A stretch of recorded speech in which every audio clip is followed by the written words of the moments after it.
morning. My name is Sandy Wolfwood, a member of the Social Justice Ministry Team and chair of the Eco Justice Team, both of which have joined together for the second in a series of climate change forums. We build the social justice forums around a common theme, and this program year our theme is diving deeper together so all will flourish. This theme builds on our heightened awareness of the systemic and critical issues affecting our community, brought to greater attention in recent years, most especially in response to the murder of George Floyd. Through the forums, we will learn about long-standing needs and become more prepared to support the flourishing of all members of our community. Today, we will watch and discuss Colette Pichon Battle's presentation on the intersection of climate and racial justice. Battle is the founder of the Gulf Coast Center for Law and Policy, and she spoke earlier this week at Westminster's Town Hall Forum. A couple of short notes to our audience about comments and questions today.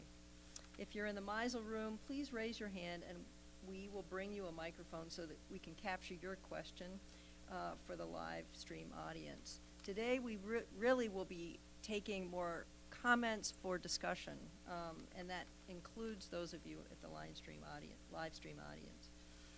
For those of you on live stream, submit your question in the live stream chat and we will add it to that discussion. So let's get started.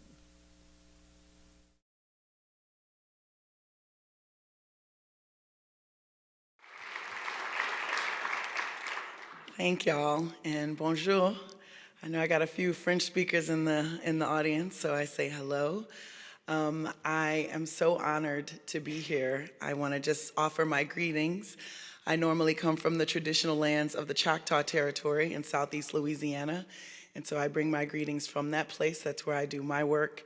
And I would like to offer my respect and honor to the Anishinaabe and the Ojibwe people of this land and this territory, and I ask for permission to offer my words today.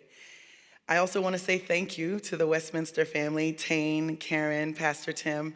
This has been a wonderful, you should experience this. They really treat you well when you come here. And I want to say also a big thank you to the broader Westminster family. What an amazing tradition y'all have. This is really quite beautiful to have these kinds of community conversations about things that are important. I want you to know I've been taken good care of. I had walleye and cheese curds. I want y'all to know I made it happen, and I've been assured that I'm almost a Minnesotan now. The last time I was here, I went ice fishing. That's right, I want my props for that. I'm just saying it because I'm feeling good about myself, and also feeling good about the way y'all treat folks. It reminds me of Southerners, and just a deep thank you for the love and generosity that you show to your visitors. Thank you very much.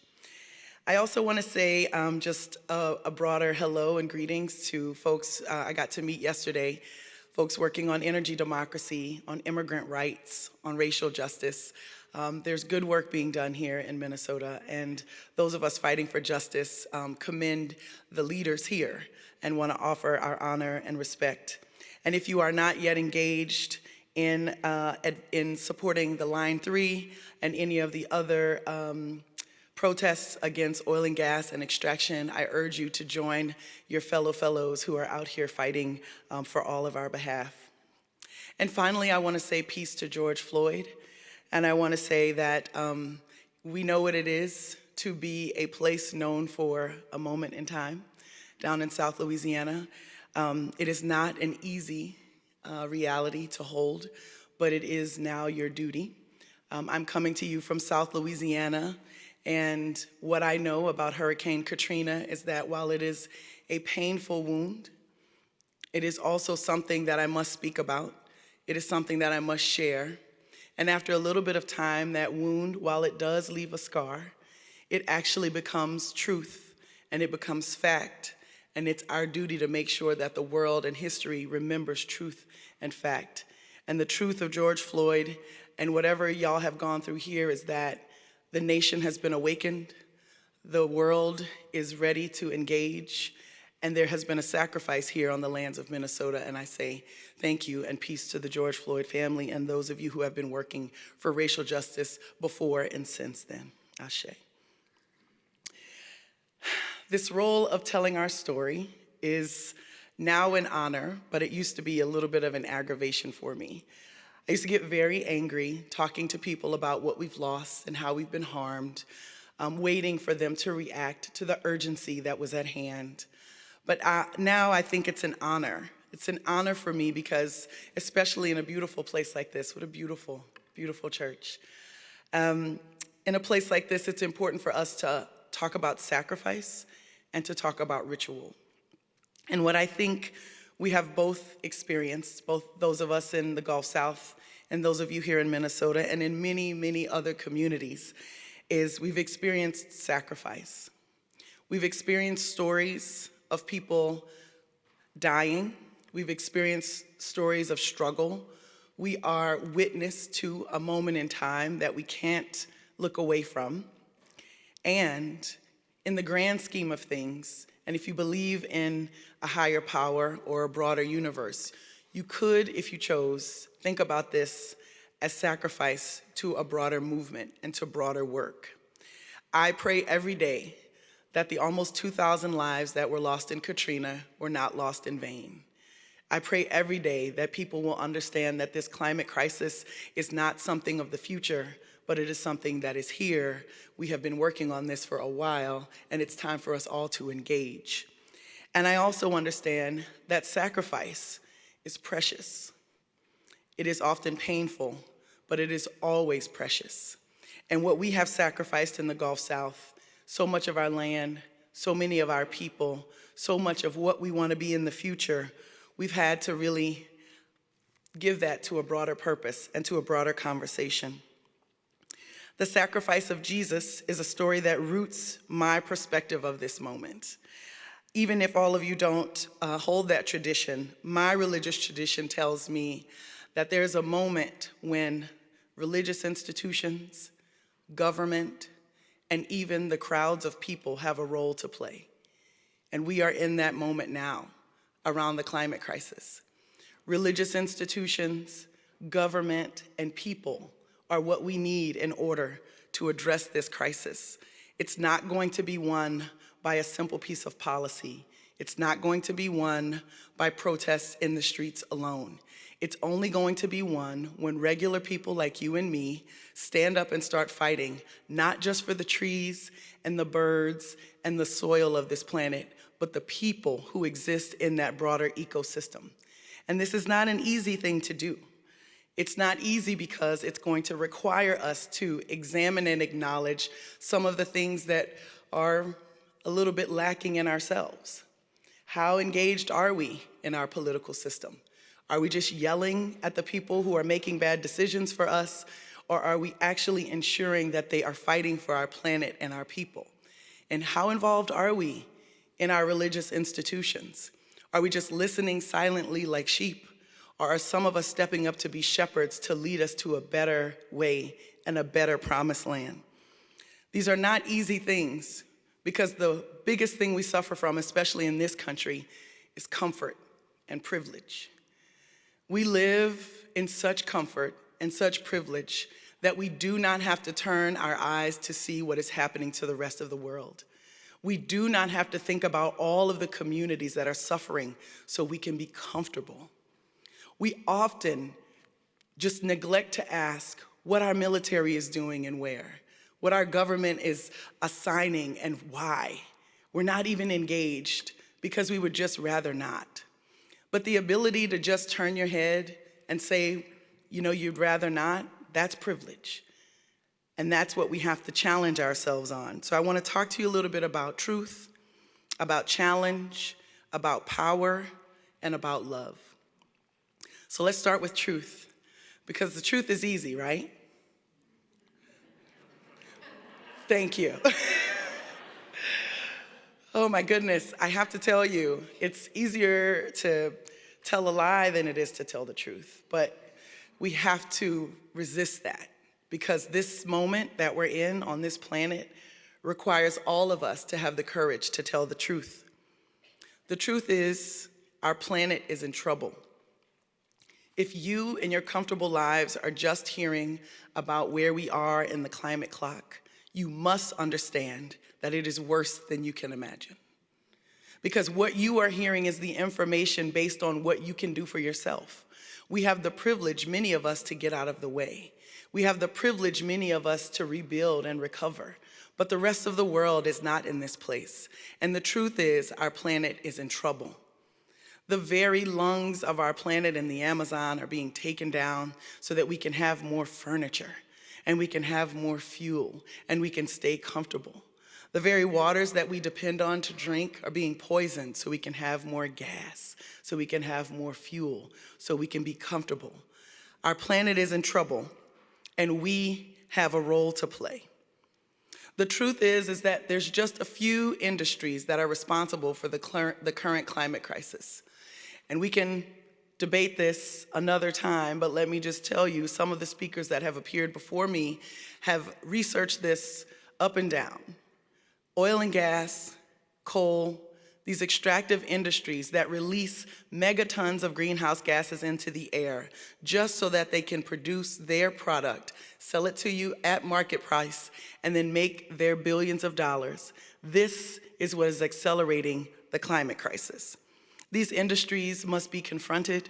These industries must be shut down. These industries must be held to account. This will not be easy. This is a girl from South Louisiana telling you we have to take on oil and gas. I recognize the gravity of that. Thank you. I recognize the gravity of that statement because I'm a daughter of oil and gas. I'm a niece of oil and gas. I'm not coming to you as a person who has an idealistic view of no industry ever in the world. I'm saying we have to start our transition now, and we have to target where the problem is rooted in. And that is oil and gas, that is coal, that is extractive industries. But the extractive industries are rooted in a philosophy of extraction that can be found throughout many other sectors. I'm talking about the criminal justice program that extracts Black men out of communities and then blames Black families for not having their men in place. I'm talking about a health program, a health system that extracts literally your health and tells you to manage your condition because they want to make money off of your condition that is to exist for the rest of your life. This philosophy of extraction is at the root of all of this stuff, y'all. I'm not just talking about fossil fuels being taken from the ground, but we must keep all of that stuff in the ground. I'm talking to you about a philosophy that says we can take until we do not want anymore. We can take until we deplete it. We can take and harm and never repair. And that is the philosophy at the root of this climate crisis. So it's important for us to tell the truth. We have to tell the truth that it is American consumption that is driving a global imbalance. And I know we want to focus on our own individual work. And by the way, we have a lot of individual work to do. You should be recycling. You shouldn't be using single-use plastics. You should know these arguments and you should know what to do. You should be buying local, yes. All of these individual things that you think you should be doing, you should be. But there's something greater here, which is our energy consumption in this country. One American consumes as much energy as 13 people in China. One American consumes as much energy as 127 people in Bangladesh. One American consumes as much energy as much as 307 people in Tanzania. This is about our system of energy and our American consumption that is driving the need for these greenhouse gas producing extractive products into the air and imbalancing our globe. It's us, y'all. And when we talk about population control and when we talk about how we need to manage this earth better, we have to be careful about who needs to be managed, whose bodies need to be controlled. Because it is often Black and brown feminine bodies that get controlled when really we're talking about a mainstream American consumer that is not really those Black and brown bodies. This is hard, but it's true. It's the truth we have to tell, and it's the truth we have to know, because American consumption also leads us into American exceptionalism that tells us the lie that technology can get us out of this climate crisis. We're gonna build something big and bold in South Louisiana. We're gonna put it in Cancer Alley, and it's gonna take carbon out of the air. And that is the dream. And this infrastructure package that we just saw puts billions of dollars into the hands of fossil fuels that are saying we will build a technology in 10 years that will help to save the planet. But there is no conversation around the accountability of who put it there in the first place and what this thing is going to be to the communities that it's sitting next to. And I will believe that it is a safe technology when we put it next to communities that we value and that we love. But if you keep putting it in Black and brown and poor communities and rural communities, we have to question what this technology is. And I'm telling you right now, brothers and sisters, I need you to question carbon capture. I need you to question blue hydrogen. I need you to question green methane, because this is magic. And none of this gets to the problem, which is our consumption and our privilege and our oppressive tactics globally. You have to resist this, you have to know, and one more piece of truth you have to understand is that the front lines are already being impacted. And the front lines look like people who have not been, who are not just vulnerable, they have been made vulnerable.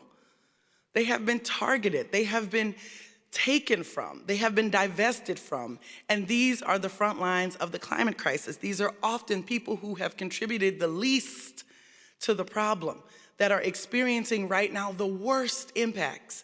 And we haven't even hit what we know we will hit in just a few years to come. The truth is hard, friends, but the truth is the truth. And when the truth is spoken, no matter what side you're on, you have to acknowledge it. So I acknowledge those truths, and I bring in some challenge, the challenge of time. When we had to sit for just a moment and those bells started ringing, I said to myself, well, if I was in a Black church, it would have been some drums. But you know, I'm in Minnesota, so here go the bells. We'll take it. We'll take it. The alarm has sounded, friends. Whatever instrument you need to hear, it is ringing. It is ringing so loud. This moment is here. The time is now. But this time crunch cannot be confused with urgency. Urgency, my friends, is a colonized way of thinking.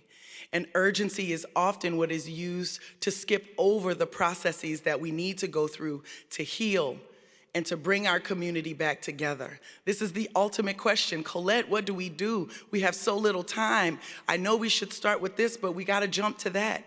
Nope. We have to re-indigenize ourselves.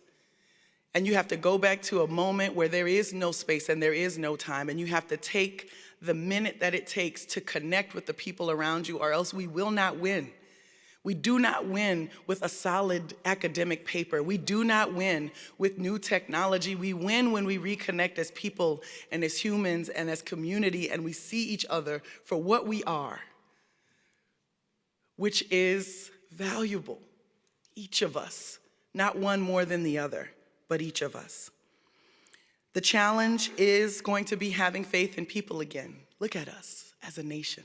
I'm so sad about where we are. We can't trust each other. We can't talk. We can't even disagree. I sat with a guy at a bar last night and we had a joke about just being able to disagree and how you're supposed to just clink your glass even when you disagree. We have lost the ability to hear each other. We've lost the ability to trust each other. And we've lost our ability to create community, but community is what we must create, and it is the only thing that will rise to the challenge of this moment. And one final challenge, we must admit that we have taken too much. We must admit that the level of accountability that I'm speaking about with oil and gas companies and coal companies, the American public has to take that kind of accountability too. Because whether or not you've been paying attention, people who we have elected into office have been doing things in your name that you would be ashamed of. And when I was in Glasgow last year, I watched our American delegation stop the process of communities that are trying to become resilient to this new climate reality. I watched us stop it. I watched our country halt finance around loss and damage that folks are already experiencing. They are saying that the American people don't want to help. They're saying that the American people have no liability and no accountability, and I'm telling you that it's not true. We owe something to this planet. We are 5% of the population, and we're taking almost 30% of its resources. We owe something back to this planet. We must be accountable, and we must have folks representing us who understand accountability. And I want to talk to you about power, because power is being used in a way right now that I think is really hurting us. We must talk about power in the fact that real power rests in the community. Real power is in our hands. And power, as it stands right now, is going to have to shift. This means each of you is going to have to join me and many of the other folks fighting for justice to challenge the current power structure. Now, I'm not one for chaos and discombobulation. I'm a lawyer, after all. I like it all nice and neat, at least like a plan. But let me tell you, our plan to challenge power requires all of us to vote, requires all of us to get other people out to vote, and then it requires every single one of us who engage in this system to question the system that is at hand. Some of this system is broken. Some of our political and electoral system is broken. Not the way others are talking about it, but how easy is it for us to vote? Why don't we vote on Sundays? Why can't we do it from our phone? Why is this becoming a thing that only certain people have a right to? What are we doing? And are we advancing democracy by making fewer and fewer voices allowed to be heard in this process? We must all join this fight. Because this is not a fight for voting rights. This is a fight for the vision of a democracy that we have not yet reached, but we have a beautiful possibility and potential to. And this doesn't just require you to go to the polls. This requires you to make your donations and make your volunteer time with the organizations that are getting people to the polls. It's not enough for you to feel good about your vote. We got to go get our people, and we got to get to the polls. And by the way, when we elect people to represent us, you must insist that they tell the truth about this climate crisis and our accountability to it. And we must insist that we acknowledge this climate crisis as part of a broader system that connects to criminal justice, connects to education, connects to healthcare. We have to advance our society now. This is not about shifting from gas to renewables. This is about changing our society at a moment that we will never get again. We will never get this chance again. What a beautiful moment to be here on this planet. It's hard. Lord have mercy, it's hard. But we could change. We can address the past. We can make solutions for a better and more sustainable future. Lord have mercy. We could do it. But we're going to need more people, and we're going to need a lot of love. I get laughed at on love, especially in my corporate circles. What do you mean love? Do you mean, broader technology? No, I mean love. I mean, there's this little thing called love that can pretty much conquer all. And we know from, I know from some of my readings that it is both patient and kind. And I have to remember this because I have to go up against oil and gas in the red states. And I have to remember patience and kindness in the moments where I feel it the least. I have to remember that I love my homeland, that I love the land I live on, that I love the people I come from, and that even when it's hard, I have to be patient and I have to be kind. And that love that I have inside of me comes from my family, and it comes from my community, and it comes from those bayous that nobody even pays attention to, and it comes from that alligator, and it comes from that turtle, and it comes from that 500-year-old cypress tree. The love that I have inside of me is because I have had engagement with the natural world, and our natural world is under attack. We are now deforesting Mississippi to send wood pellets over to Europe so that they can say they have renewable energy. This is not renewable when you take down old growth forests in Mississippi. It's not renewable when you take down our trees. This is extraction once again. And this is what we have to fight against. Our community, our family gives us and breeds that love inside of us, and that's what we're gonna have to share and show. And I know it doesn't sound as flashy as all the rest of the elements, but this element is what is gonna conquer the fear that has poisoned our society. We are being manipulated with fear, all of us, not just the other side, us too. Think about how fearful we are We don't want to talk to the young black kid with the pants down and the dreads because all of a sudden something comes into your mind about what somebody has told you that person is going to be to you. But what happened to us not knowing if it was Jesus in that suit? What happens to us not knowing who that person is? What happens to us saying, you know what, whatever you need, you probably need it more than I need it right now? We're going to have to dig deep on this one, because this climate crisis is turning into a conversation about invisible things like greenhouse gases and CO2 emissions and 1.5 degree temperatures, but that is not the problem. The problem that we face is our own society and the extractive philosophy that is at the bottom of it, and our desire to take and take and take without paying attention to the consequences, and our inability to acknowledge that we must be accountable. We must be accountable, and love is going to help us be accountable to the world. Love is going to help us stand up and show up and be where we're supposed to be. Love is going to help us re-engage with the river. And I just want to say shout out to the Minnesotans who helped to guide this Mississippi River all the way down to South Louisiana. We get everything y'all give us now. Let me be clear about it, okay? All of the flowers make it, but the bad stuff makes it too. The bad stuff that flows down from the waters, the headwaters, you know, where it's so clean. I don't know if you've been up there. It's so clean. It's so pretty. When you get down to New Orleans, you would be shocked. It's not even swimmable or drinkable. The fish can't live there. It's not just brown with mud, it's brown from poison and toxin. And when it goes out into the Gulf, there's a dead zone the size of Delaware. And our fish can't live on our shores the same way our fish couldn't live when the oil spewed 12 years ago after Deepwater Horizon exploded and spilled 190 million gallons of heavy crude into the Gulf. Our ability to live and survive is connected to the industries that we allow to take place in Minnesota, in Louisiana, around the world.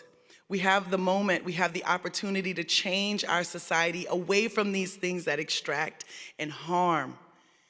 And we can change to something that is more sustainable and life-giving and love-filling.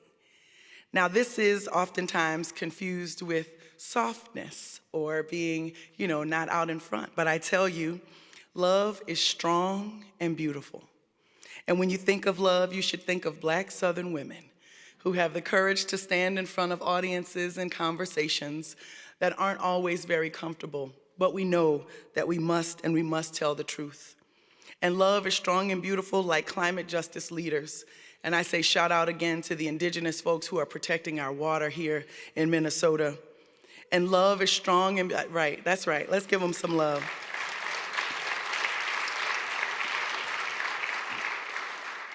And love is strong and beautiful like this next generation of kids that we're seeing stand up and demand more.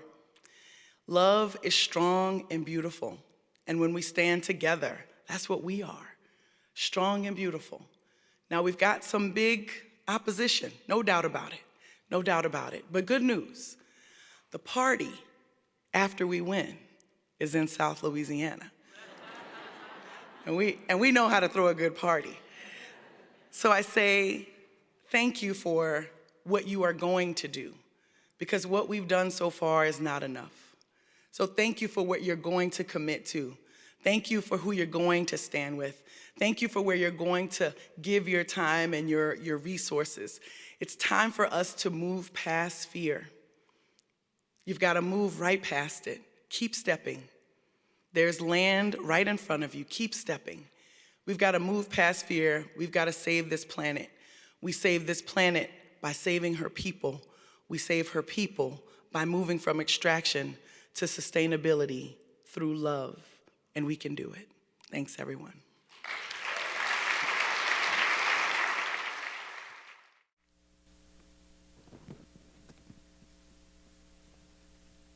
Great.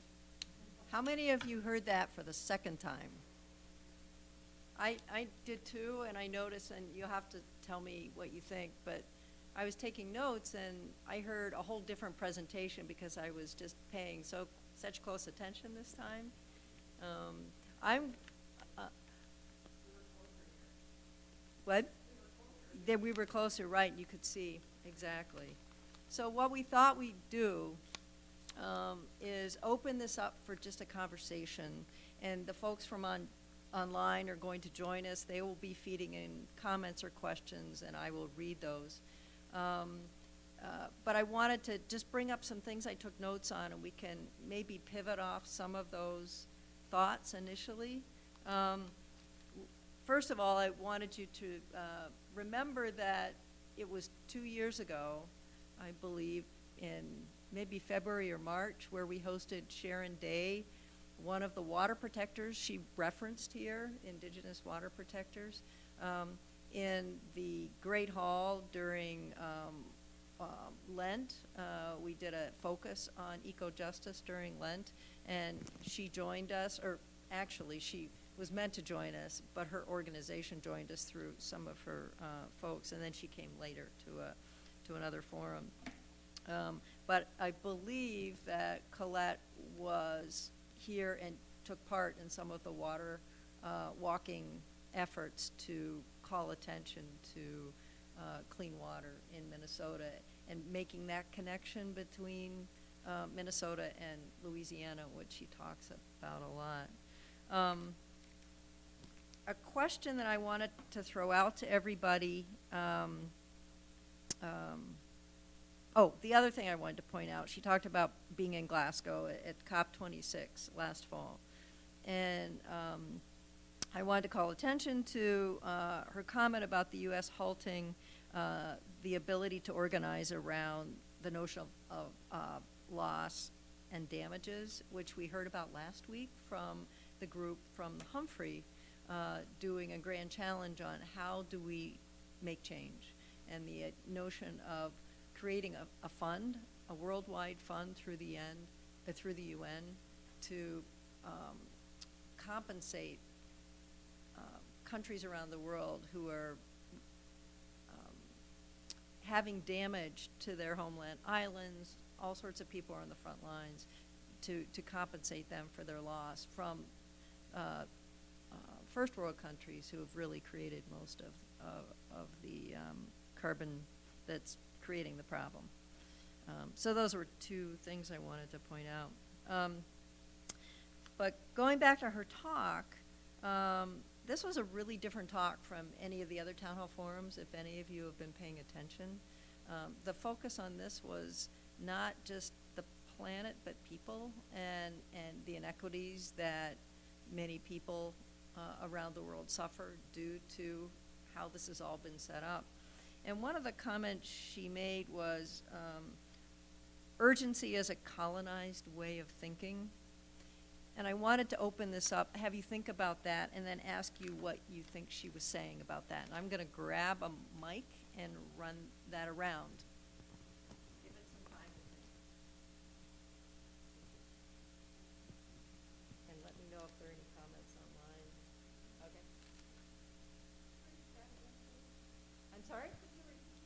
Sure. She said, urgency is a colonized way of thinking.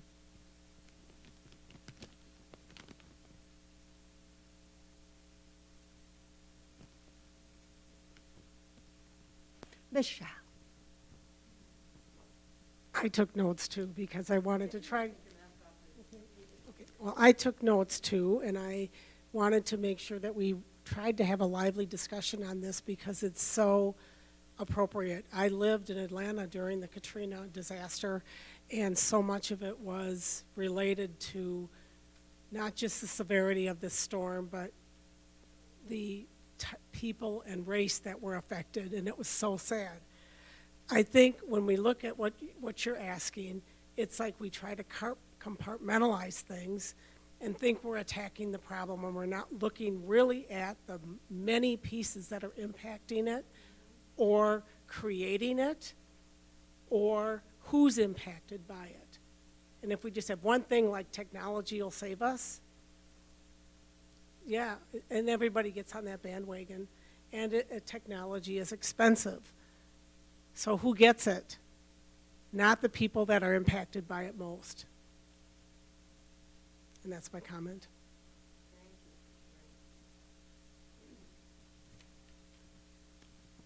Did you have something? Or be careful if you raise your hand, I'll run to you. I really think she hit the nail on the head when she talked about American consumerism. And specifically, she said the imbalance it creates in the world by our drive for resources.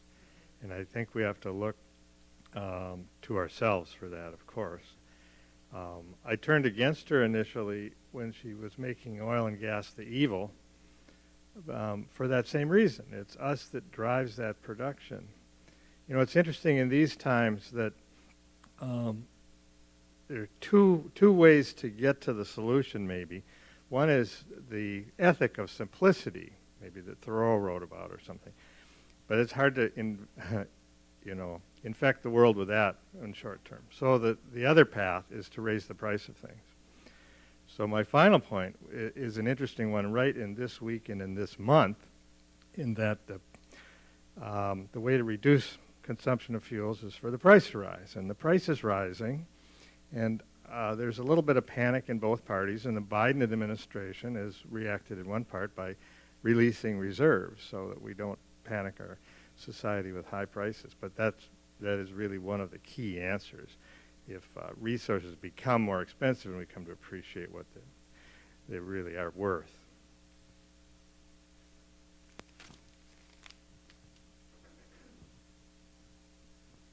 I think we were talking the other day about, I'm not sure when it would have been in about the 1980s that we were going through a crisis, and people were reacting to that crisis with, the number of windows that you put in your house, or that you turn the lights off downtown over Christmas. I mean, people seemed willing to make some sacrifices. And I don't think that willingness is there right now for whatever reason.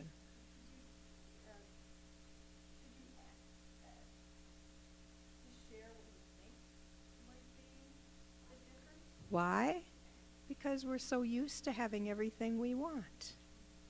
I mean, if we want to live out in whatever suburb or blah, blah, blah, and work downtown, those are choices that we can make because we have the resources available to us, where, a lot of people don't have those resources, and I think we just take advantage of that and don't realize what we're causing.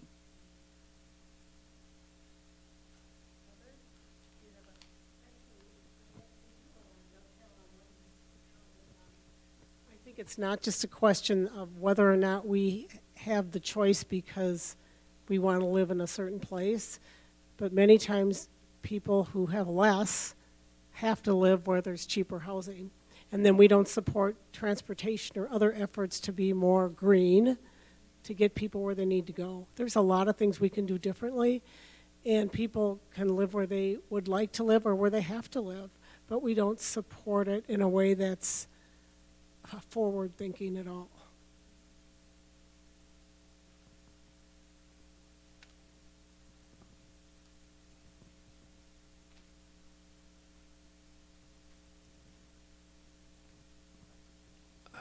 I like how she was talking so much about extraction. Having heard it a second time, it started to sink in finally. That's really a poignant thought, extraction. And the interesting thing I'm thinking about right now is the producers of the fuel, with the price rising, this is my opinion because it hasn't been proven, but we seem to, I believe we're still producing plenty of fuel in the United States. It's just that we have an opportunity to raise the price because of the war in Ukraine. So they jacked the price up. And even with the price being jacked up, we shop at Costco because we can do that. But as we pulled into the parking lot at Costco in Eden Prairie, I was utterly amazed at the huge volume of cars waiting to be filled up, even with this high price of gas. So even though we give lip sync or lip service to this terrible price increase in fuel, we don't change anything because we have enough, those of us with white privilege, I guess would be the way to speak about it, we have enough money that we can do that. We don't have to sacrifice a whole lot. And we really need to go back, as she said, to think about love for all human beings. And I have used this phrase multiple times recently, that Jesus said, love your God with all your heart, your mind, and your soul, and your neighbor as yourself, if you're going to be a Christian. Well, maybe these people do love God, but I don't see them loving their neighbor very well. And I keep hoping that I am, or at least I keep hoping I'm trying to do that.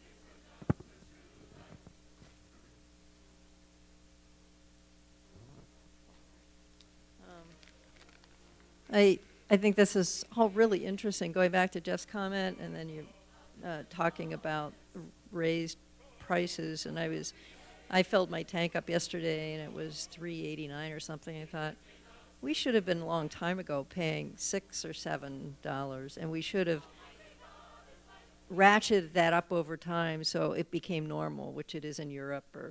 But we're so used to paying so little that any effect. And I think if people were messaging this correctly and bringing us along, they would be making that case. But we don't seem, in my opinion, we don't seem a country that is as you said, willing to sacrifice in a way that is meaningful. And she kept talking about community and how, and I think you sort of go that place, that if you create a community that's all in it together, then you create a sense of, we have to do this together, and we can raise this, and we can solve it. So, any comments online that we should talk about? One comment, and I'm not even quite sure how to interpret it so much, was from Caroline, and she was talking about urgency, that the urgency of how we overlook the really big picture here and the little pieces, but of seventh generation visioning. And I'm not familiar with that terminology. Is anybody familiar with that terminology? Maybe thinking in terms of 7 generations out, where you don't live for today, you live for the future. Right. Right.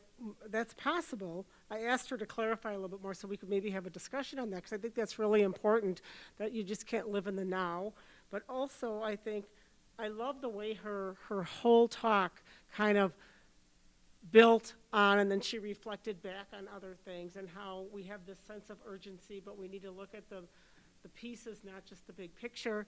We also need to have a sense of wider community, and how everybody, if we pull together, which I think is a big thing that we don't do now, we're so polarized, that we can solve the problem, because we're really smart, I think, and if we see and witness how other people are impacted by the things that we're doing, I think just as humans, we would make the necessary changes. It takes leadership, though, doesn't it? Right. I agree. I think it does take leadership, but I think if you stick your toe in the water and get started, all of a sudden you just get morphed into action, which is a lot of what I've done here just in church as I'm becoming more and more involved. You stick your toe in the water, and I remember just starting out with just being a part of social justice and not feeling like I knew much at all, or that I had much power to do anything. And as I've been more and more involved, I feel you get kind of swept up into the vortex of the whole process, I think. And we have to invite people to help us. I think that's a really big thing that we don't invite. We think maybe that it's too big of a problem, or that I think we are complacent because we're maybe overwhelmed by the problem too. I wonder if some of you could share anything that you have over the last maybe 3 to 5 years have been doing as your own sense of your role in all of this has become clearer. Are there actions you've taken, things you've done in the way you live, things you've done in the way you interact with people around you, things you've done at church?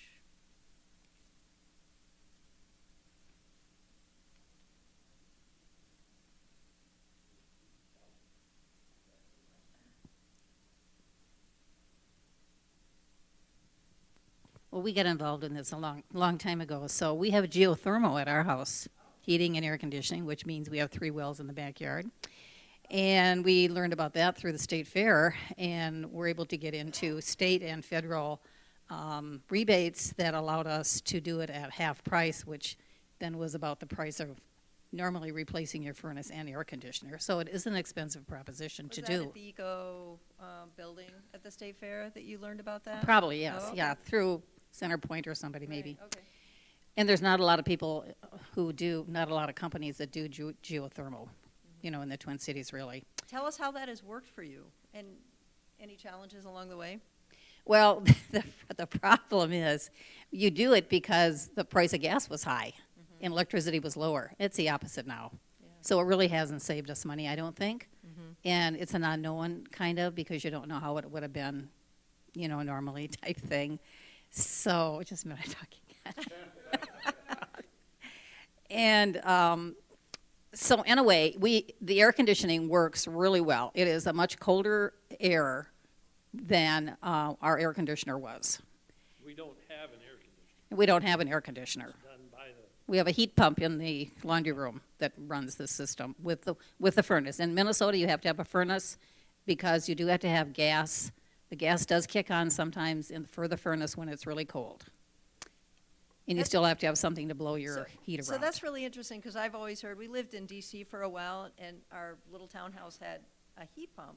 It was the first time I heard about this, was like 30 years ago.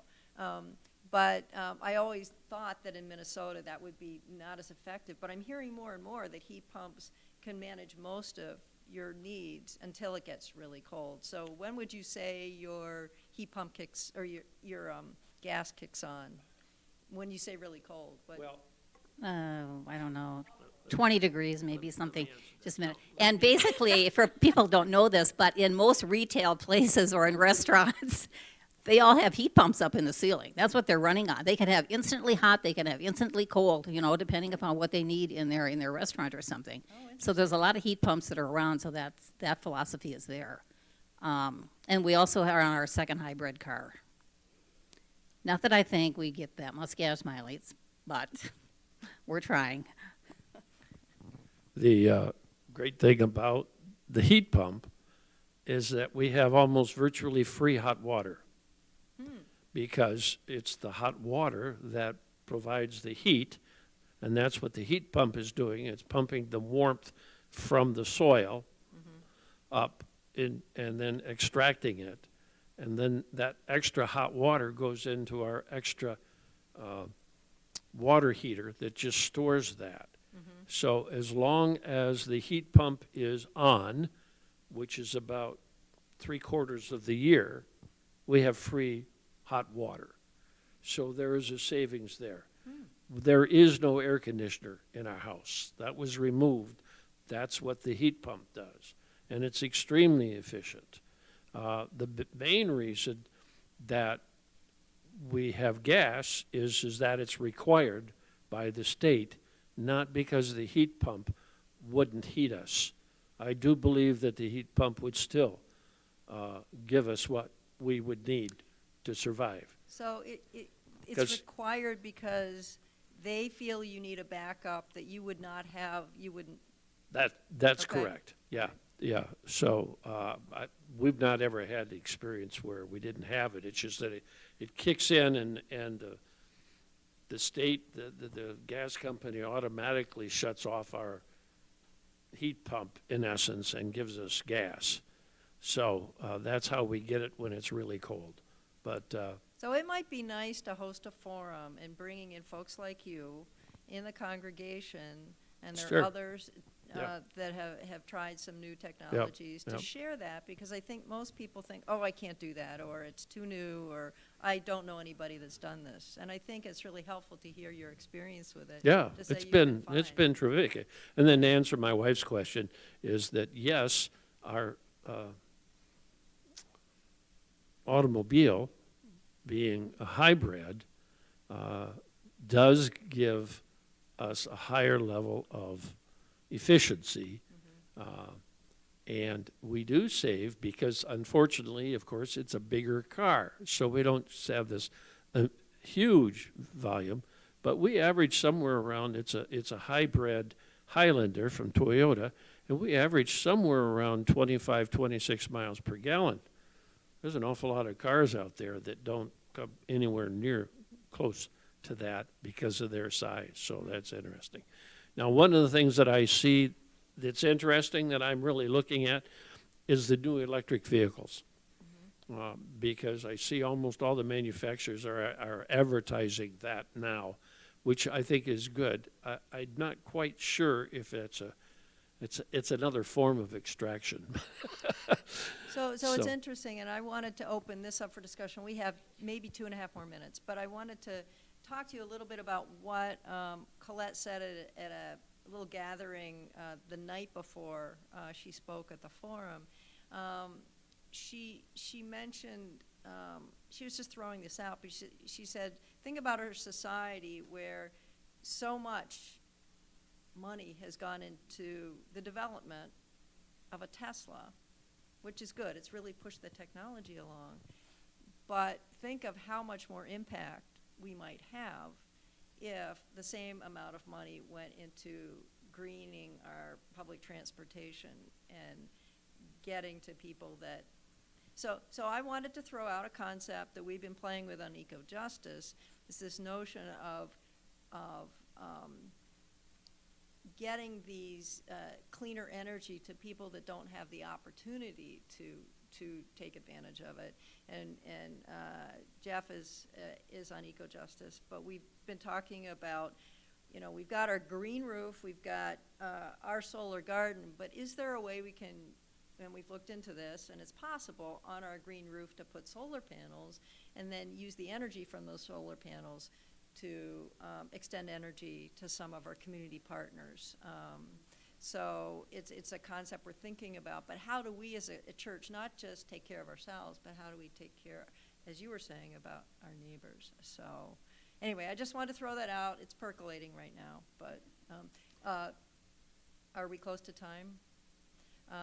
Thank you for joining us. I better quickly say that next week we have one more Eco-Justice Forum with Tim Nixon, who's a member of our committee, who will be talking about this whole topic, sustainability, from the perspective of the corporate C-suite and what they're doing about it, and maybe how we can help them do that faster. So I hope you'll join us next week. Thank you for coming, and I think we have to go.